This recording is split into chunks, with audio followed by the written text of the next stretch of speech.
Death and destruction in the U.S. after Hurricane Milton ripped a ruinous path across the state of Florida. At least 10 people were killed after the storm made landfall in Siesta Key as a Category 3 hurricane. Authorities say the state was able to avoid the worst-case scenario, but the damage remains significant. They warn the death toll could rise further as emergency workers scour areas devastated by high winds and torrential rainfall. The hurricane also knocked out power for millions of people. And Milton has now been downgraded to a post-tropical cyclone. Officials, however, warn of potential storm surges in parts of Florida as major flooding continues to be an issue. Let's bring in Tracy Kijewski-Correa, J Pulte Director, Pulte Institute for Global Development at Notre University. Professor, thank you very much for joining us on the show today. I don't know if you're directly involved in search and rescue operations, but I know you're watching the situation very closely. At least 10 dead, perhaps the number may rise, 3 million homes and businesses without power. But as it stands, we didn't hear of a surge in Tampa Bay itself. So I'm wondering, is the worst over now that Milton is also no longer a hurricane? Yes, I would say that we certainly were lucky. This storm had intense potential and it weakened as it approached land. But our efforts right now as engineers are to move in to assess damage and decide when it's safe for communities to come back. So while the worst is over, we still have a very active hurricane season here in the United States. We need to remain vigilant. Yeah, it's still early days, Professor, but what's your overall assessment of how the state and the cities and counties have weathered the storms? I mean, could the impact have been more severe? It definitely could have been.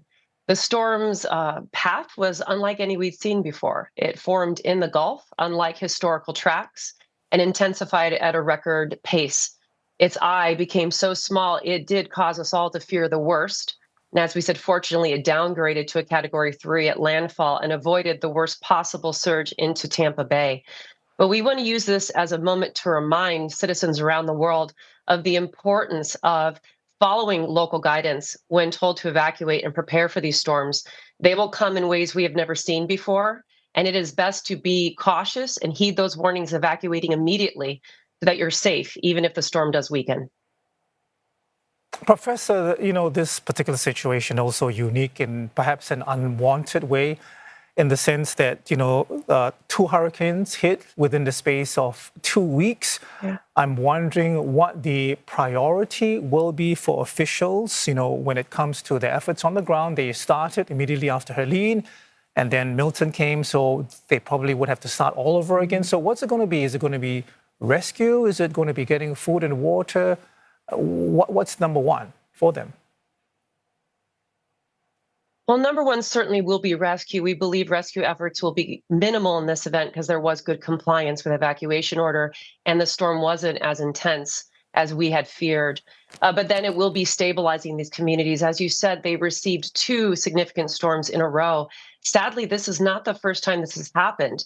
In the United States in 2020, we had a record number of storms during the pandemic, where states like Louisiana saw 5 storms in a single season, which leads to something called compounding disaster, where the losses from the first storm literally are compounded by the second and even third. This is really highlighting that we can't wait to build back better. We actually have to start thinking about how to build better before the storms to avoid the potential for such compounding losses. Is it too early at this time, Professor, to assess how deadly and costly both Milton and Helene are going to be compared to previous, hurricanes that have hit the United States? Yes, I think in the case of Milton, we were fortunate. And that's not to downplay the significant loss, especially to families in Florida. But Helene is going to be one that's going to teach us important lessons.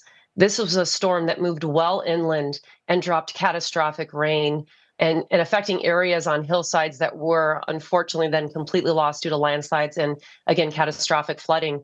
The price tag will put the combination of these storms near the top of losses in disasters in U.S. history. It's only a question now of totaling that damage. We're just beginning now with Milton. And should we get another storm this cycle, we certainly could break those records. How long does it typically take for communities to recover after a storm of this sort of magnitude? Are we talking about a decade here? And what are the estimated costs involved, given that Hurricane Katrina's estimated cost was about $125 billion? Yes, with there's two factors we're dealing with right now, and I think it's important to highlight. The recovery time varies significantly based on the community's level of vulnerability.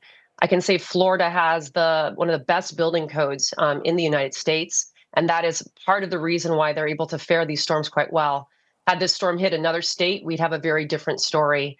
So in tallying the damage and the cost, there will be much saved, I believe, just because of Florida's exceptional construction standards. But we also know that real estate and property values in Florida are among the highest in the south of the United States.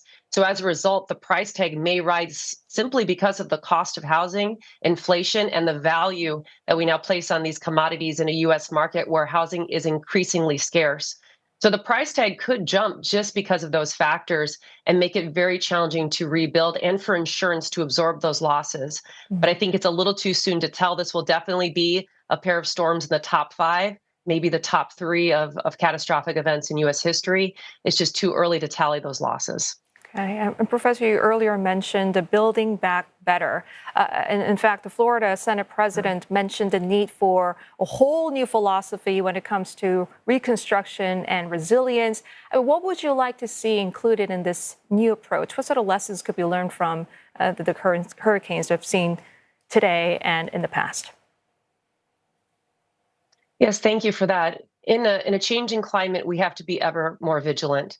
And unfortunately, even when we do reform our building regulations, they don't retroactively apply to existing construction. A bold strategy would ask, how can we actually mandate or encourage retrofitting of existing buildings? In most countries, we build only a fraction of our buildings every year, meaning the majority are often still vulnerable. And so in my eyes, if we don't address the fact that most US buildings are not built to the climate challenges we're going to see in the future, we will need to create incentives, tax incentives, insurance incentives, market incentives to encourage business and homeowners to voluntarily retrofit and upgrade their properties to be ready when those next storms come. And this is going to be an all hands on deck effort, and it's something we'll have to do globally to be ready to prevent these losses. All right, Professor, we leave it there. Something for governments and policymakers would like to think about and consider. We were speaking with Tracy Kijewski-Correa from the Pulte Institute for Global Development at Notre Dame University. Professor, thank you so much.